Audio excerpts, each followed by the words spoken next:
Good evening, everybody. Kevin J. Johnson here. This is the Real Estate and Money Show that plays every single Thursday night at 9 p.m.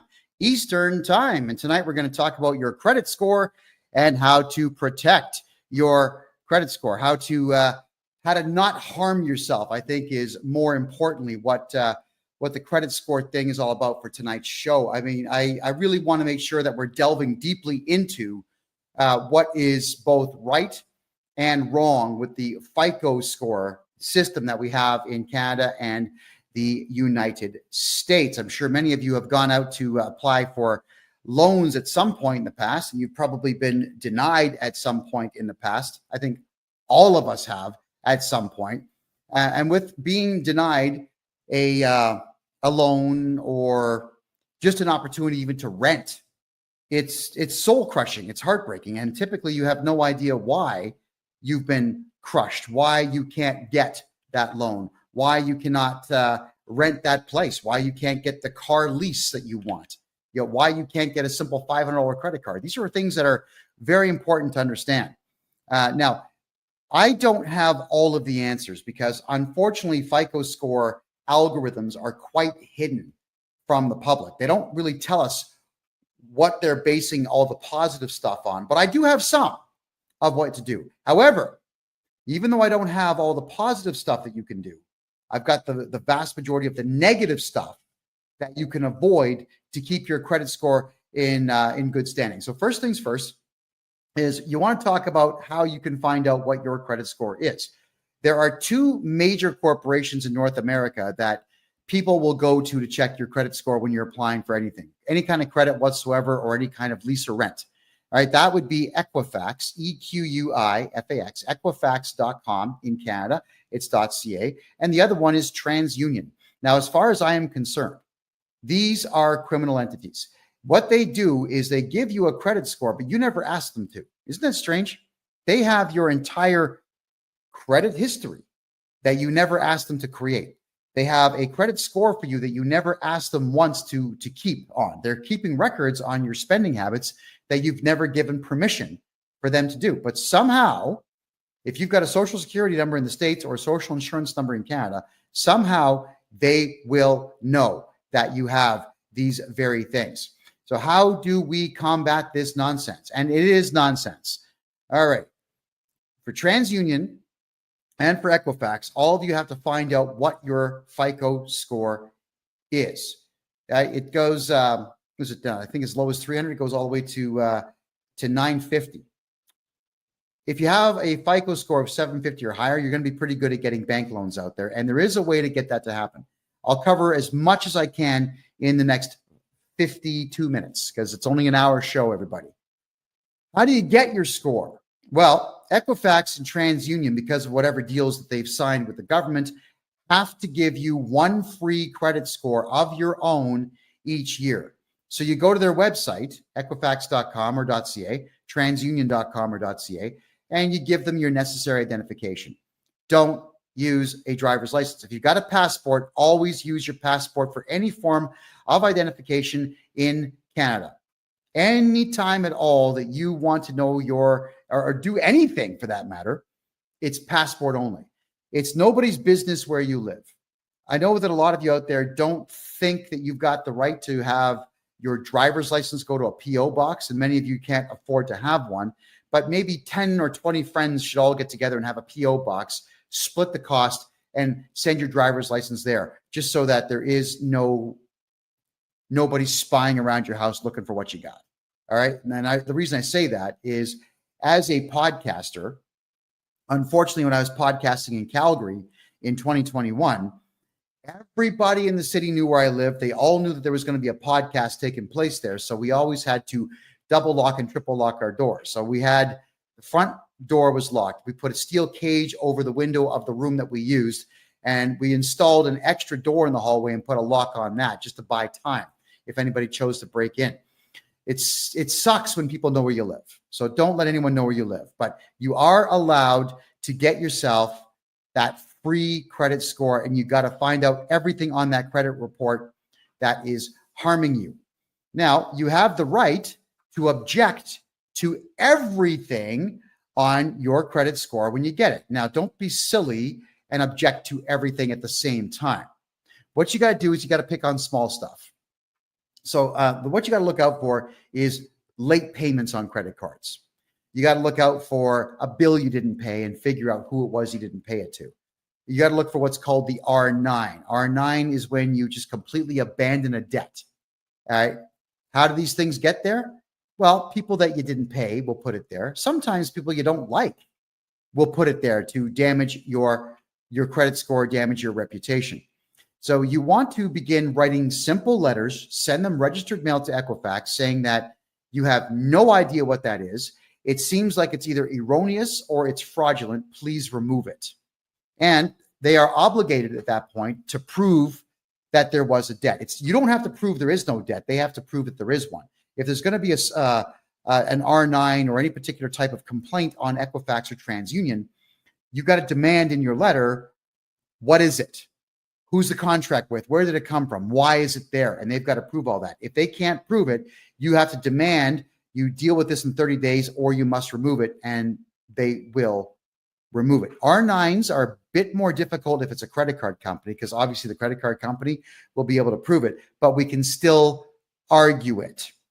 You want to make sure that each time you get something off your credit score, that you send another letter in complaining about the next thing. Get your credit score to be patched up as quickly as is possible. Now, what is it based on? Well, here's a graphic, everybody. I got to put this white piece of paper here so you can see all the numbers. All right. 30% of your credit score is based on the amounts that are owed. 10% is on new credit that you acquire. 15% is the length of your credit history. I'll move the microphone here. 10% would be credit mix. It's not really defined all that well. And 35% will be your payment history. Okay, where do we begin with this? Let's say you just are starting off in life and you want to build some credit. How do you do it? Well, you would apply for a simple credit card, get yourself the minimal amount, which is a $500 credit card. They usually will just give those out to everybody. They really will. Go to a bank machine, take a cash withdrawal, hide the money somewhere. A week later, pay it off. Do it again, pay it off. Do it again, pay it off. Just keep doing this. So while you're taking cash withdrawals on your credit card, don't make purchases because you got to pay for the purchase. You're taking out cash and you're going to put it back on. Yes, you're going to pay a transaction fee, depending on the machine, $1, $5. It's going to be something like that, but you're building credit. You're building a history of paying your bills to a major creditor. Then you'll go to a bank, you'll open up a bank account, and you'll ask for a very small bank loan. Let's say $1,000. Why? Oh, it's for school and I got to buy a laptop. Oh, okay, that's fine. They'll get it to you. Don't spend it. Put the money in a hidden, hide the money somewhere that no one's going to find it. Make 3 payments and then go pay it off. Now you got to ask for $2,000. Repeat the process. Make 3 payments and then pay it off. Don't spend the money, because then you have to go out and earn that money. And now what you're doing for your credit score is you're building credit score points up. And it works. Eventually you'll get a $5,000 loan, then 10, then 20. You're going to keep doing this until you actually need to borrow on something in the future that will improve your life. Like, let's say a car, a truck. Don't buy those. They depreciate. Better yet, a house. Or you could lie and say you need a loan to buy a house, but then just go ahead and buy a ton of Bitcoin. And when the Bitcoin appreciates, pay off the loan. All right. You always want to make sure that if you're building credit, that you're constantly paying these loans and these credit card debts off. And it's all about borrowing money, not spending it, and then paying it off within a timely fashion, we'll call it, within a good period of time. But what they don't tell you is, let's go back to this chart here, is that new credit is only 10%. All right. So it's only 10%, but 35% is your payment history. So if you get small amounts of credit here, like 10%, and then here, you get 35% based on your actual payment history, 45% of your credit score could be based on your decision to take money out on your credit card and pay it off, take out small bank loans, and pay them off. Amazing, isn't it? 45% of your FICO score is based on you gaming the system. Hey, I wish they told us that. They should teach us this in school, but they don't, because they want you in debt. I want everybody watching this show to make money, get bank loans, and be out of debt. That's what I want. So I'm telling you that you got to pay attention to the fact that 45% of your FICO score is going to be based on you borrowing money and paying it off. You do it forever, for your entire life, starting from the day you become an adult till the day you die. Keep building the FICO score. Now, why would you want to do this for your entire adult life? Well, you didn't hear this from me, but let's say by the time you're 60 years of age, you've had enough of society, you've had enough of human beings, you've had enough of working, you've had enough of everything. Let's say you've got a really good FICO score, like an 820. You could walk into a bank at that point and say, hey, I got an 820, I've got no R9s, I'm really good with my credit. You could take a bank loan for, let's say, 300, 350, and then go to, I don't know, Vietnam, Thailand, and live like a king.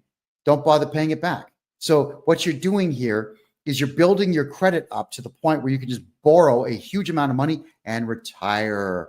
There you go. I'm not saying you should do that, and I'm not saying you should aspire to rip people off, but I'm saying you've got the option to do it should you decide that's the way that you want to get yourself into retirement. Why would you want to do that? Well, because Canada Pension Plan is going to be empty by 2032, so it's not like you're going to get a pension, and it's not like Social Security is going to be doing any better. I think, personally speaking, that the Social Security in the United States is going to be empty by 2040. I don't see a way to keep it afloat. It's a big Ponzi scheme, and it's running out of money. And now that all the illegals are going to be collecting it, good luck, America. So you're paying all these taxes into this system, and you're not going to benefit from it.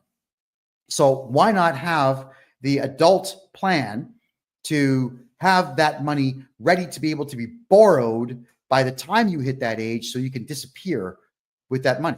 I mean, look, when a bank gives you a loan, it's not like they're taking money from the system and giving it to you.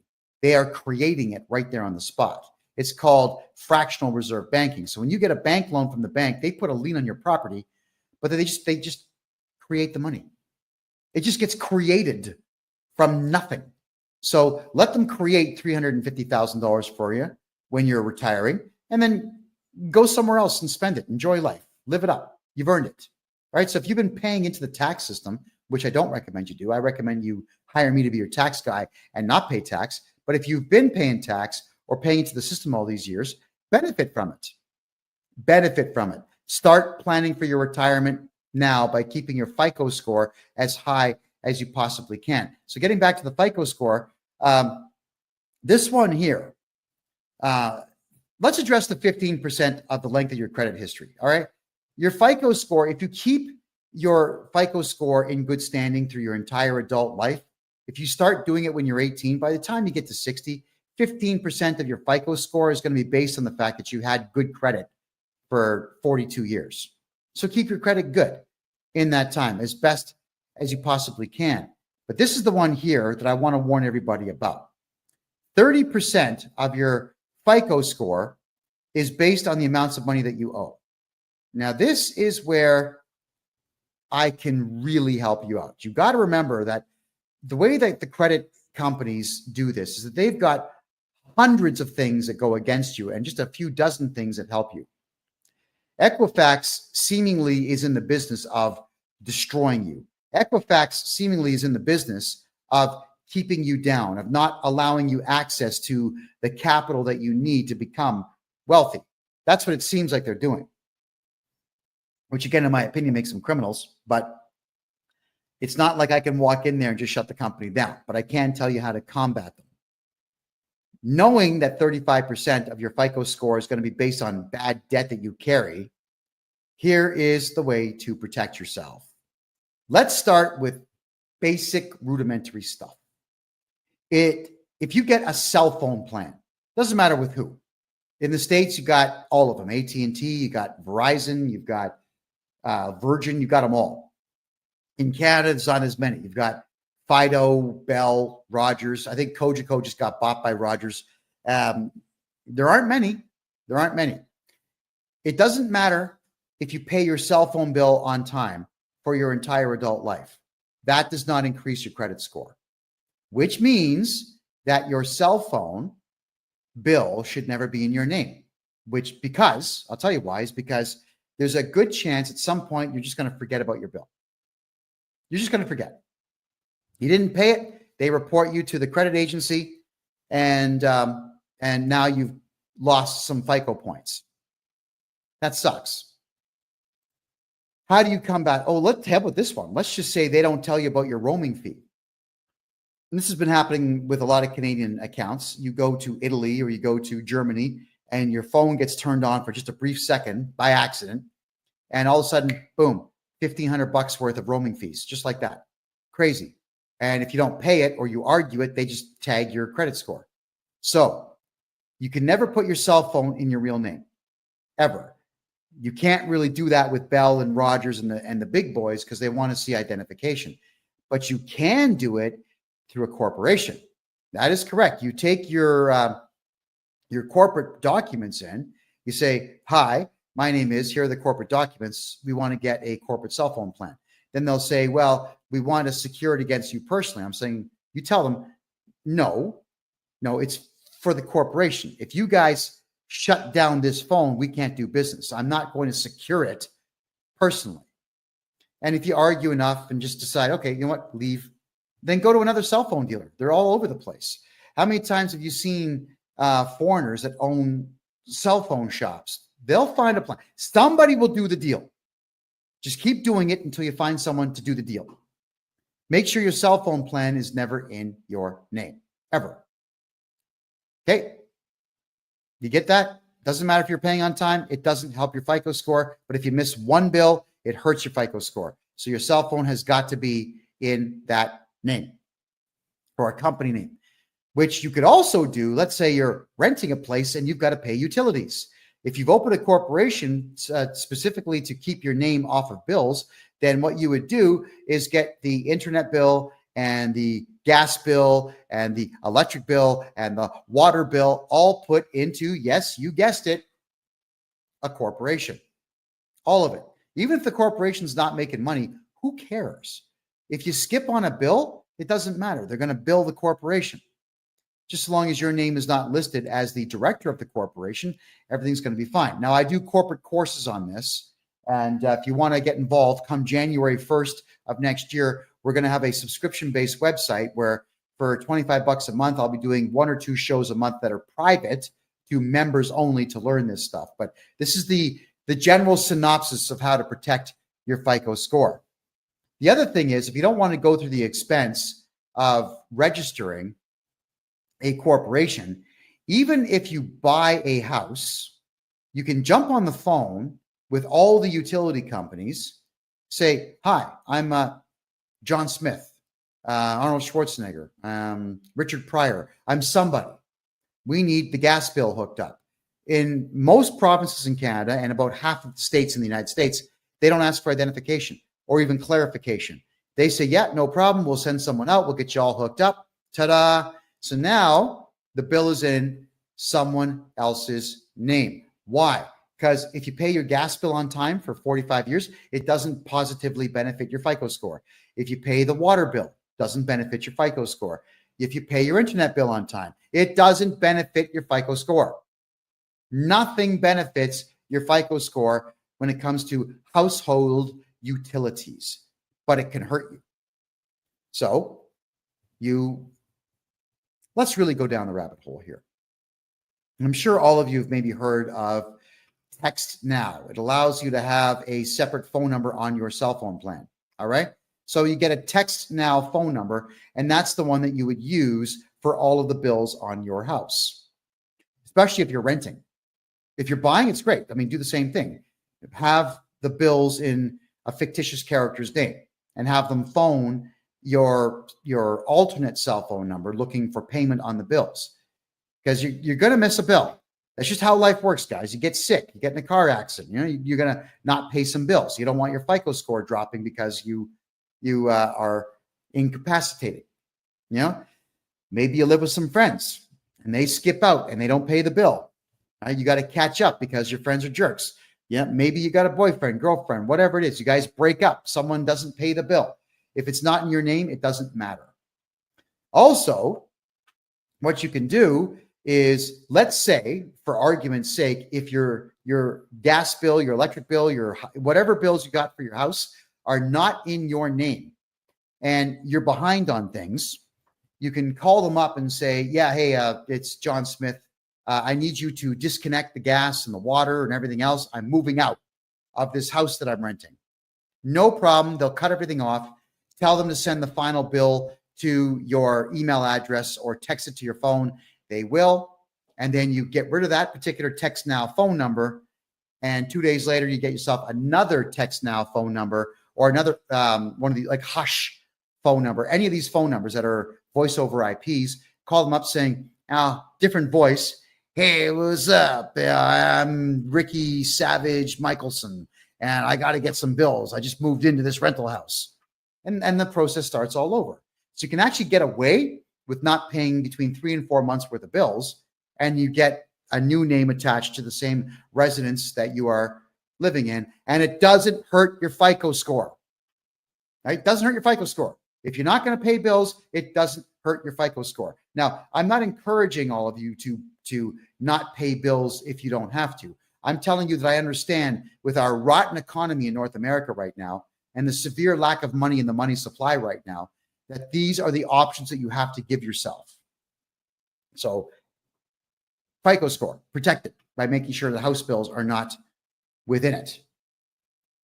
If at all, if you can avoid anything, if you can avoid using your real name on anything, you have to avoid using your real name wherever you possibly can. The driver's license is usually where you all get screwed. When you use a driver's license as identification and it's got your home address on it, whoever wants to harm your FICO score can do it. If you absolutely have to show identification that's got your name and face on it, passport every single time. If you have an expired passport, keep it, because you can use that. If they say, we want to see 2 pieces of ID, 2 passports, and they might say, well, one of them is expired. So there is no law that says you can't show expired identification. The only problem with an expired driver's license is that you can't drive with it, but you can still use it as identification. The only problem with an expired passport is you can't fly with it, but you can still use it as identification. Any photo ID card in Canada that expires can always be used to identify you. You just can't use it for the prescribed use that it's for. So don't listen to anybody's crap when they tell you that you can't use that expired driver's license, health card, passport. You can. It doesn't have to be updated to be valid. It's still valid. And that's the beautiful part of identification. So if your passport is going to expire, order a new one and don't take the old one in and turn that in. Whenever you get a new driver's license, anywhere in Canada, you can say, I lost it. I just lost it. Can I have another one? Keep the old one. If you're able to, have all your identification go to a post office box. Or, if they don't like to use P.O. box in the address, fine. Then go to mailboxes, etc. UPS store. Go to any of the retail mailbox places and get yourself a mailbox and use that. Because if you go to the UPS store, for example, then what they do is they actually have an address. 7400 Main Street, suite number 404. That would be your box number, but it won't say box number. It'll say suite number, which is exactly what you want to do. I can't stress enough that this is no longer the 1970s. In the 1970s and the 1980s, people would ring your doorbell to say, hey, I'm happy to see you. Like, thank you for your friendship. And that was it. There was never anything nefarious that people had in mind when they would ring your doorbell. Back in the days, people would ring your doorbell. You just open the door. Hi. Like, it was a surprise. You're excited. Someone's here. And then eventually towards the end of the 1980s and the beginning of the 1990s, every third person ringing the doorbell was some solicitor trying to sell you something. So you had to get really good at yelling at people saying, get out of here. And it's annoying to have someone, unfortunately, they are legally allowed to do so. The law says they can ring your doorbell, but they have to leave when you tell them to. I don't want to get out of my chair or stop what I'm doing to answer the door for someone I don't know. I really don't, but it is what it is. And now, 9 times out of 10, when someone knocks on the door, it's someone looking for money, or it's the cops asking you why you said that thing that time on social media, or the cops are saying, well, someone complained about your car and we're here to investigate, and so on. Yeah, it's someone looking to gain money or leverage from you or on you these days. So unfortunately, with the way the world is these days, you want to make sure that nobody has access to your front door anymore. This is not to do with your FICO score. This is just you personally protecting yourselves. If you have the means to build a cage in front of your front door these days where someone has to enter the cage to get at your front door, I strongly recommend that. It's sad that our society's crumbled that way, but it has. So you cannot let people have leverage on you. And that's the same thing with phone calls that come in.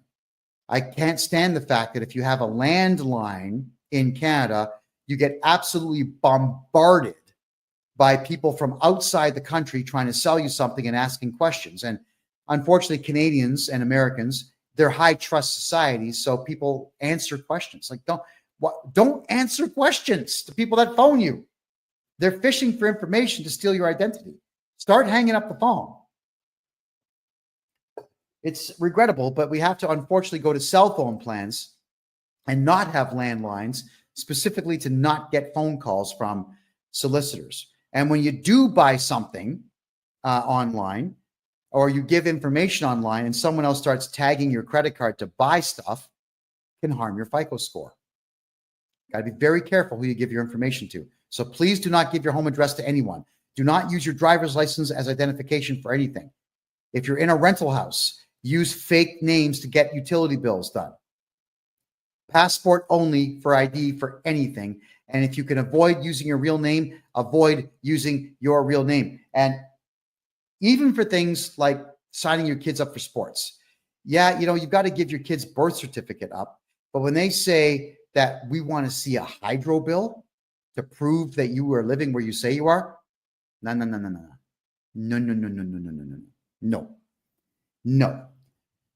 I want all of you to change how you think. Everybody out there, you have to assume everyone out there is a scumbag and everyone out there is going to try to steal from you.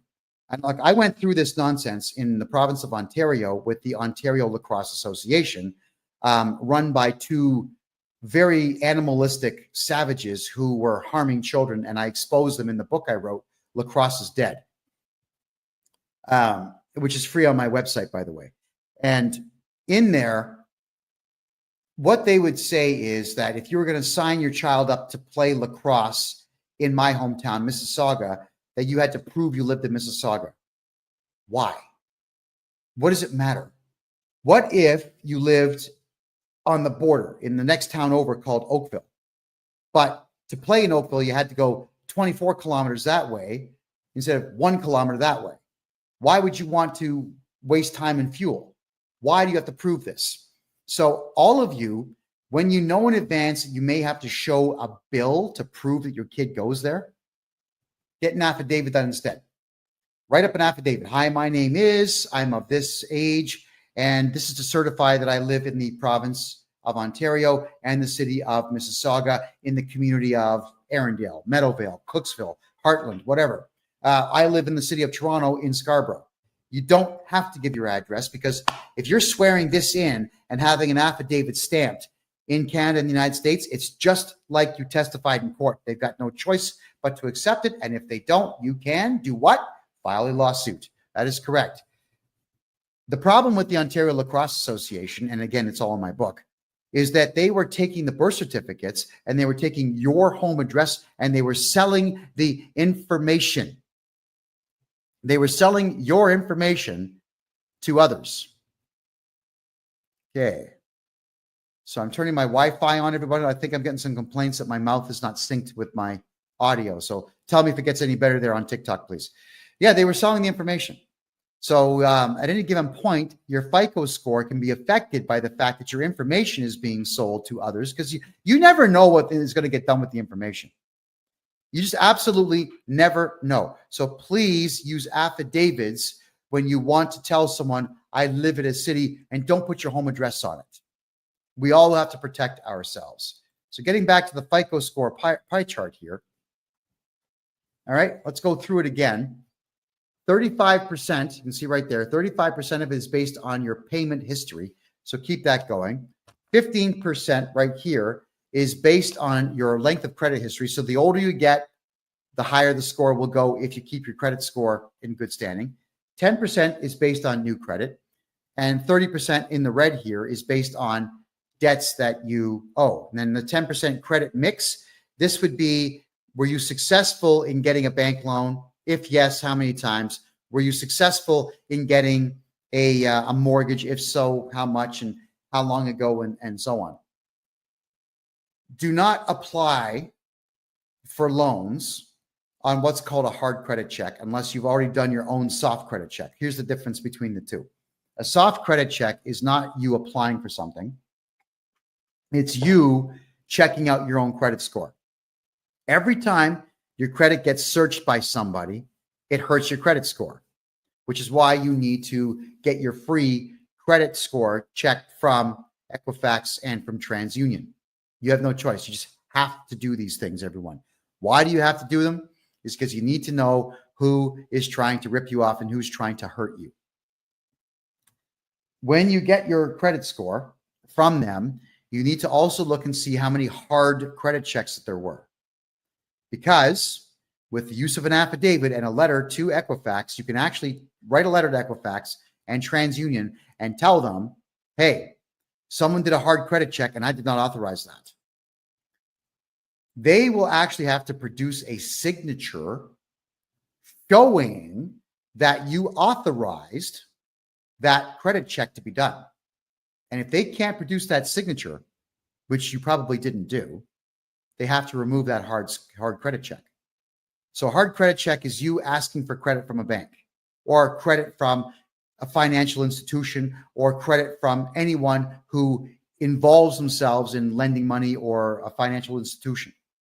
You don't want hard credit checks there, right? The soft credit check is something that banks will do once a year on you just to see what your credit score is so they can adjust your bank rates up and down. It's criminal that they do it, but they do it. And the soft ones, they don't show up. So we got ourselves a troll. I just have to get rid of the troll, folks. Give me a second here. There you go. And blocked. There you go. Okay. So thank you for that. So you want to make sure that you are not letting them do the hard credit checks. The soft credit checks, they will do. The soft credit checks do not show up on your account. Be very careful how many hard credit checks that you yourself go for. If you go to get a bank loan, they'll do a hard credit check. If you don't get the bank loan, that shows up on your credit score, which is why you always have to start off with small bank loans. They might even ask you, do you have any collateral? Yeah, I've got this watch. I've got this gold bar, like whatever you have. You may have to actually let the bank hold on to things for you. Keeping in mind, if the bank loses it, they've got to compensate you 100% plus whatever other fees you demand from them. So yeah, secure the bank loan with gold or silver or jewelry if you need to. But start building your credit using the methods that I have talked about. Hard credit checks, you got to get rid of them all. You have to be in constant watch of your credit score and eliminate as much as you possibly can using everything at your disposal. And I've given you a gold here tonight, everybody. So I'd like everyone watching the show tonight to go to Equifax and TransUnion and request your free credit score. And they will send it to you. And look at everything on there and start to comprehend how easy it is for someone to harm your credit score. So if there's any questions that anybody has, I'll go right ahead and I'll take those questions now. Throw them in the chat room here. This is to do with your FICO score, everybody. It's to do with credit scores. You want to make sure that your credit scores stay intact. Oh my God, we got trolls here tonight. I thought we got rid of all these guys. Oh man. There we go. Confirm. Sorry, guys. Occasionally we get trolls coming in here that like to badmouth me. There's a propensity for, we'll say, non-conservatives to not appreciate the fact that I'm teaching people that the conservative way of doing business and living life tends to be the more successful of the two. So for the profanity that sometimes show up in the chats, I do humbly apologize to all of you. FICO scores themselves, I've been asked many times if it's possible to remove yourself completely from the FICO score. You know, we did have a friend of mine. I helped him write a lawsuit against Equifax because what they were doing was they were interfering with his capacity to live life the way that he wanted to. He served them, but he didn't pursue it. I actually was very curious to know what the judge would have said about a FICO score company keeping your FICO score without your permission to have even opened up your FICO score account in the first place. Okay, so Nada says, renewing a mortgage, and I'm not comfortable showing my bank accounts as proof of pension income. Nada, if you wanted to, you can get a hold of me on my website, kevinjjohnston.com, and you could, I can give you the contact information of a mortgage broker who can get you into a private lending situation where you don't have to show that to anybody. Because the private lenders, they're not going to check your credit rating. They're not even going to check your income. They're just going to ask if you can secure the loan somehow, which of course would be the house that you're borrowing against. And there you go. It's probably going to be 1% above prime, but at least you'll get it guaranteed without having to prove anything to anyone. And that's what the banks do. You see, Canada has asset-based lending, which is why the economy is garbage. If you don't have $1 million, you can't borrow $1 million. That's the insanity of Canada's banking system. Whereas in the United States, everything is capital-based banking. So you go into the bank with a really good idea and they'll give you money because they're hoping to make money off of you. And American banks are really, really, really good at writing off debt and selling debt to others. All right. So that is why it's so difficult to get things done in Canada. So if you're having a difficult time getting credit in Canada, it is because the system in Canada works against you. It really does work against you. And you need to combat that by taking the advice that I've given you on tonight's show.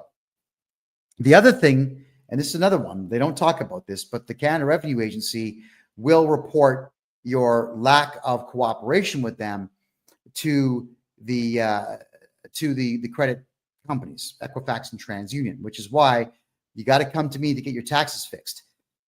I know that you don't want to pay taxes. I get it. And technically, it's actually illegal to collect taxes, technically, but you're not going to win that argument. If you're going to pull the free man on the land stuff, the sovereign citizen stuff, you're going to lose. So what we got to do is make sure your taxes are done properly.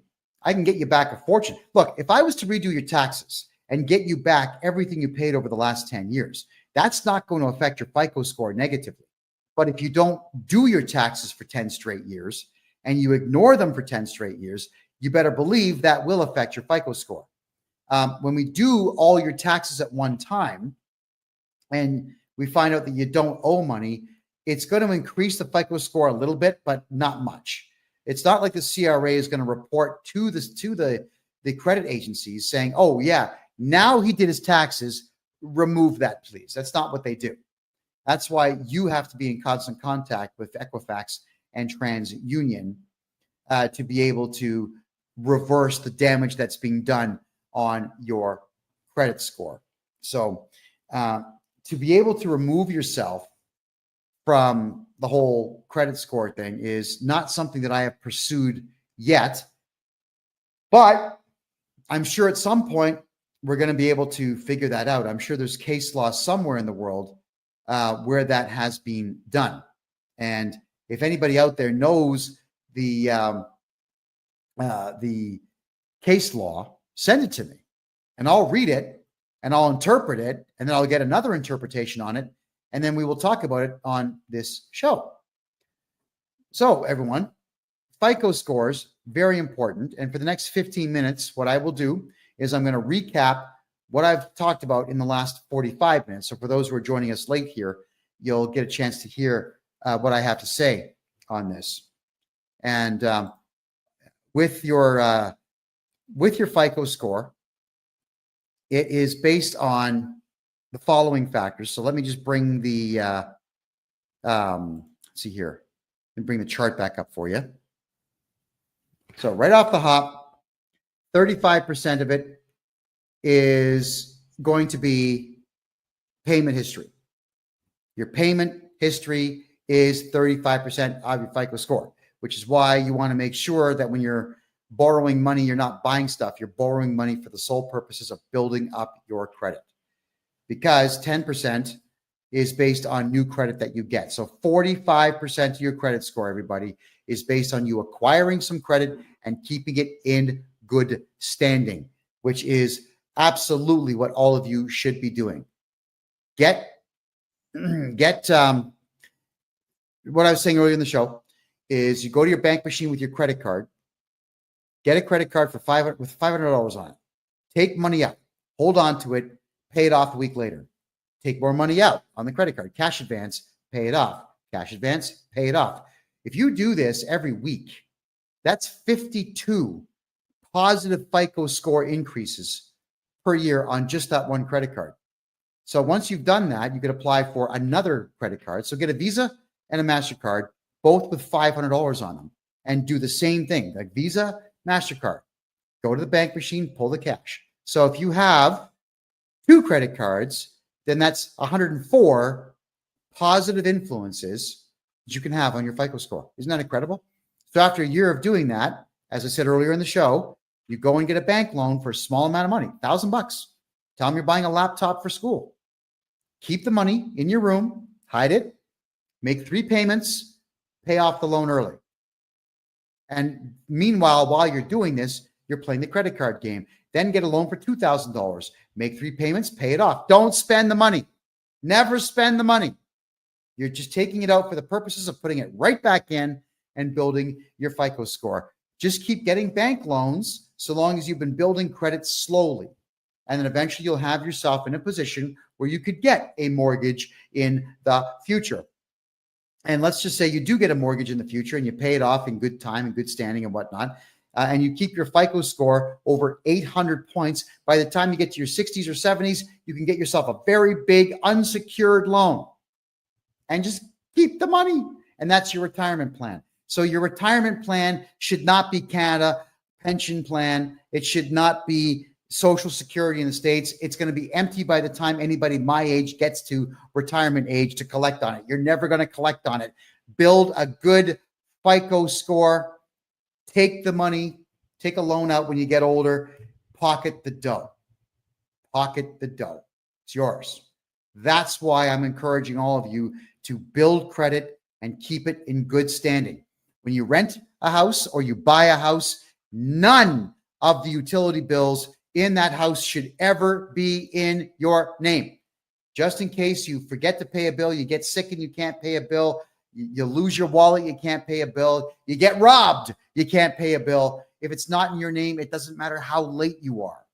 It's never going to affect your credit score negatively. And that's exactly how you should want it, where it never affects your score negatively, period.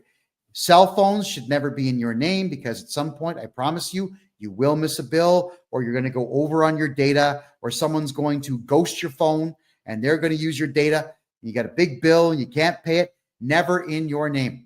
And if that means that you need to get prepaid phones, then so be it. Not a problem.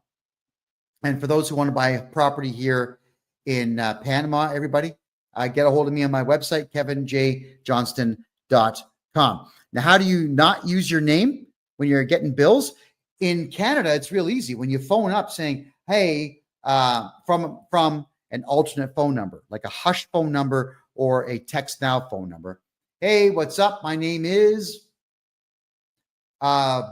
Billy Joe Jim Bob Barker. and I would like to have gas in this house. I'd like to have water in this house. I'd like to have internet in this house. So my name is Billy Joe Jim Bob Barker, and the address is 123 Jason Street. Come and install it, and they will, because the utility companies, they're all greedy. They'll just come and install it. Never in your name. Never in your name. Because, and I don't like to encourage this, but I'm just saying, in case you have to book it fast, you got to move out fast, just get out, and you don't have to pay those bills. Hotmail's free, Gmail's free. Whenever they ask for an email address, give them an email address. It's like not fake. It's valid, but that's the one that you're going to use for those particular sets of bills. And that way your FICO score never gets hurt because you have missed bills or you skipped out on bills. It's a rough world out there. It's a very rough world out there. And quite frankly, with the nasty and useless service I've gotten in the past from Enbridge, Gas in Canada, from EnerSource, from all these companies, from Bell Canada for phones and whatnot, I don't care about them. These are multi-billion-dollar corporations that are multi-billion dollars corporations, not because they're good at what they do, but because they were established more than 100 years ago. So they've had 100 years to amass wealth. That's what it is. And do I care that the founders of the company may not like the fact that I'm not paying the bill? They've been dead for maybe 50 years. Who gives a crap? I don't care about massive conglomerate companies. My job is I help the little guy. I've been doing that for a very long time. And I help people retain their tax dollars, get their tax dollars back, not pay taxes and not pay bills that are going to interfere with their FICO score and their credit score in the future. And Shooker, if you haven't done your taxes in 10 years, it's okay. Get a hold of me. I'll get them all done for you at one time, and you're not going to pay a penny to the CRA. That's a promise. Get a hold of me, and we'll get them done. My name, KevinJohnston.com. Let's wipe out your tax bill. And in fact, I prefer it when someone hasn't done their taxes for 10 years because I can get that tax return done in about 3 days. You're going to owe no money. It's going into the CRA, and that'll be the end of it. All right. So that's how it all works. Awesome. Okay. Next here, I'm just having a quick look at the questions now. All right. Moon Goddess is asking, shouldn't credit scores be irrelevant since financial institutions go into our STQV accounts that are all caps? That's free man stuff, Moon Goddess. And that stuff may work if you are an absolute expert in it. But for the most part, it doesn't work. And I wouldn't count on that. What I would do is play their game in their arena, keep your FICO score as high as you possibly can, and you're going to be just fine. All right. Stay away from the free man on the land, people. Okay, guys, they're going to hurt you, not help you. That's the big problem with the free man on the land stuff is you've got individuals who think they've got some magical solution and they don't, using magic words, like sprinkling fairy dust on your paperwork and it goes away. It's not how it works. Do it my way. My way is I know the law. I've studied tax law for 40 years and criminal law for 20 years and civil law for 20 years. I know what I'm doing. We use the law and the rules of the land against them. Do it that way. How do you become a millionaire farmer? Not in Canada. But if you are a farmer and you contact me, the Canada Revenue Agency expects farms to lose money for at least a decade. So I can make sure your farm loses money and you don't pay tax. At least I can do that for you. So maybe on the years where you make 400 or 500 grand on a harvest, you can keep it all instead of paying tax. You know, that's the part I don't get is farmers feed entire cities. It's true. They do. So why would you want to put farmers in a position where they can't feed cities? I can't stand the idea of farmers being taxed. I actually think out of the one profession in the entire country that should be completely tax exempt, it would be farmers who sell to Canadian distributors to make sure that Canadians eat. I honestly do believe that, which is why if you are a farmer or you work in a farm or you know farmers, tell them to stay away from the company called FBC. It stands for Farm Business Consulting. They are crooked as hell, and they have absolutely destroyed hundreds of farms all over the country by over-reporting earnings that farmers are making. They really are a disgusting bunch of people. They suck at what they do. What they are is that they're franchise holders in taxes. They're not actually accountants, and they suck at what they do. So yeah, that's my personal view on farms. And whenever farmers contact me to do their taxes, I absolutely make sure they pay zero taxes. I do about 4 times the amount of work on a farmer that I would do on a regular account, because I want to make sure that farmer stays in business. If anybody ever wonders if I'm lying to you or not, just understand the fact that when Stalin caged everybody into the Ukraine and took over all of the farms and then shut them down, what happened? Between 6 and 10 million Russians and Ukrainians starved to death. That's what happens when there's no farms. People die. So I want to make sure, and I'll be petitioning the government at some point in the future to completely keep farmers from having to pay tax. And so long as they're growing, then they should not be taxed. If they are selling anything, I don't care what it is, cucumbers, wheat, beef, they should not be paying tax on any of it. And what's really bizarre too is that there is farm fuel. So you can buy diesel fuel to run farm equipment at a much lesser price. It's probably like half. I don't know the exact amount, but it's about half of what you would pay at the pump. And then what they'll do is they put this purple dye inside of it so that if you fill your tank with it to drive around, like your pickup truck or your diesel-powered Mercedes or whatever else, sometimes you get pulled over by losers, and they are losers. These supposed traffic guys, like in the province of Ontario in Canada, they're called MTO, right? And they're the guys who couldn't pass the psychological exams to become cops. So instead, they sit in these cars that have sirens on the top and cherries, and they'll pull you over saying, well, I work with the MTO, and I'm going to take your license plate. And they actually will go inside your gas tank and pull it out and see if the gas is purple. And if it's purple, they'll write you this massive $1,000 fine for using farm fuel for your vehicle. So how do you beat that? 2 gas tanks. That's what you do. You have 1 gas tank, which is the main one, partition it, put some regular gasoline into it that you never burn, and have a secondary fuel tank in there and use farm fuel. There you go. There's some help for you right there. All right. So keep in mind, everyone, you got to protect that FICO score.